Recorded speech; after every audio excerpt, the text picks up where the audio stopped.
Hey again, Joe Cassidy here. Now, it's just been a good while talking about the Rose of Versailles. Now that we've got the prime of shoujo out of the way, let's get something a little bit more manly, or in this case, grotesque. If you don't know what that means, think of it like this. So you all know what a gargoyle is, right? They just sort of hang out on the tops of gothic buildings and look scary and stuff. Well, you're wrong. A gargoyle is supposed to be a water spout that does have like monstrous features, but that's only for decoration. If a statue alone on the top of a building is used for just decoration or has no practical use, that's called a grotesque. The grotesque just sort of serves as, warding off spirits, that kind of lame shit. But it's really interesting because the grotesque has become a genre of its own. Now, when you think about like a really messed up story or messed up show where they try to show you the most like demonic thing, or the most ugly thing, like people just sort of look grimy or messy or, how do I say, in a very fantasy setting, if people just appear just plain ugly or deformed, or how, if you look into classical art, the Garden of Eden, if you will, that famous art piece, if you look, that would be an example of grotesque. Simply looking ugly for the beauty of it. And that's definitely what I have to define Berserk for. Oh yeah, I finally took the time to read Berserk the manga, and it is so effective. I have been scarred by this manga, Berserk, by Kentaro Miura. It's a sword and sorcery kind of genre, but it's mostly known for being dark, being grotesque. Just looking at the manga alone, if you take the time to read, again on Manga Fox, like, this manga is just, the artwork is fascinating. It is completely unlike anime and manga nowadays. Like, you barely see the kind of humanoid representation in anime. Of course, there's always the standard for anime now. You've got your angled chins and big eyes and stuff like that, but no, Kentaro went balls to the wall in all this detail of human anatomy. It's beautiful, and it compares like so drastically against all of the demons and monsters and horrible things that happen in this manga. But I couldn't stop reading, and I really want to read more. It's a great story that talks about humanity at its best and its worst, taking that from Wikipedia. But I can't help but feel so passionate about it. It's completely a different taste, and my god, as demented as it is, it's good. Oh, you see the most horrible things happen to people. Just unbearable ways to die, torture, complete detail in the decapitation of man. But that's what it's supposed to be. That is Berserk. Of course, if you're not into that kind of stuff, if you kind of don't want to look into that, well, again, you're going to be grossed out. And I've been grossed out. I've only, from reading Berserk, there's only one thing I can compare it to all the amount of horrible things that it's done to its characters and to people. And it's actually a Tezuka work, and that's Buddha. If you've read Buddha, despite Tezuka's very soft, cartoony, detail for characters, or design for characters, a lot of messed up things happen in Buddha, and it really brings a shock factor in. And that's what these two works have in common, because, my god, Miura will just do the most crazy things, and they're not completely just random. It's horrible. It's like things used in history before. It's almost like a checklist of every horrible torture device or every horrible way of mutilation done. Alright, let me get back to what Berserk is really about. Berserk is the story of Guts, a demon slayer who once was mercenary for the Band of the Hawk, out to seek revenge against its former leader, Griffith. And that's pretty much all I can tell you there.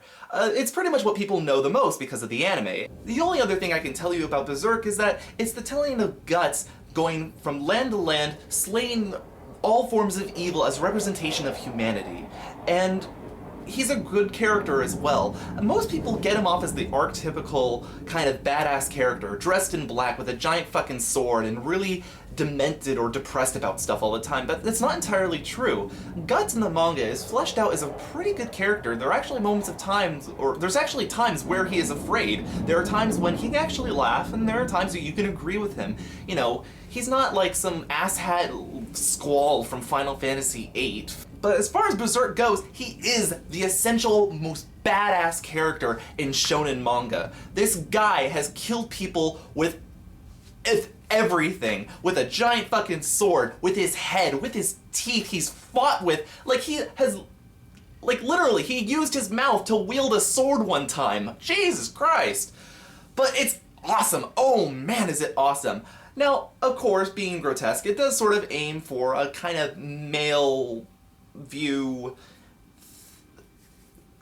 Okay, look, there's also some slight pornography in this. Ooh, big shocker. Yeah, in the story of Berserk, as humanity goes, yes, sex is a part of what makes us human, and Miura covers that, you know, a few times, and yeah, that's pretty much what I gotta say about it. You can't really condemn it. Art's art, and work is what work.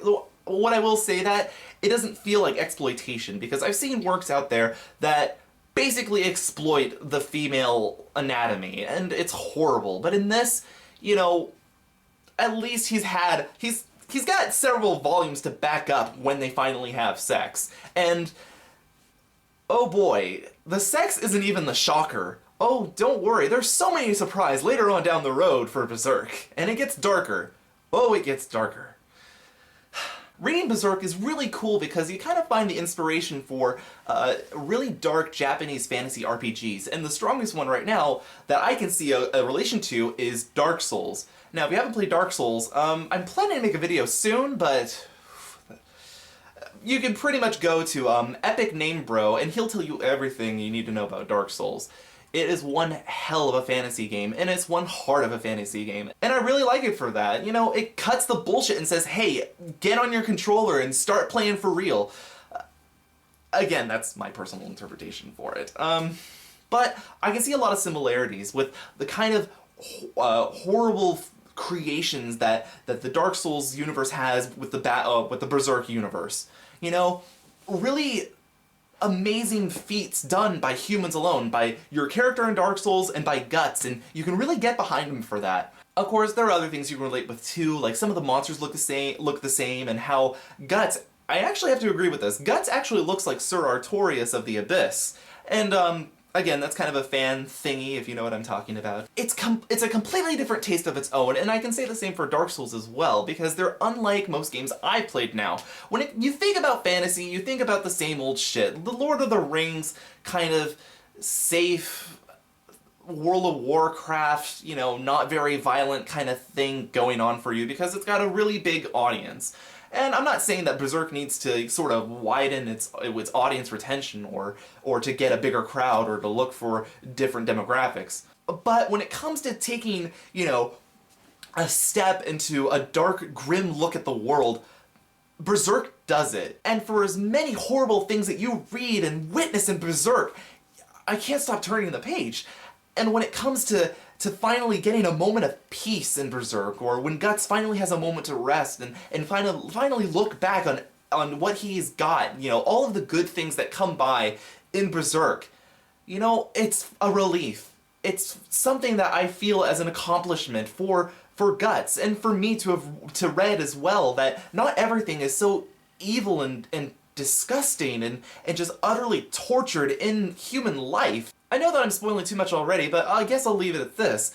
Berserk, for those who actually like the darker taste, who want to take a look at humanity in a different way, if, you know, you kind of have that weird imaginative eye, if you're kind of into that dark thing,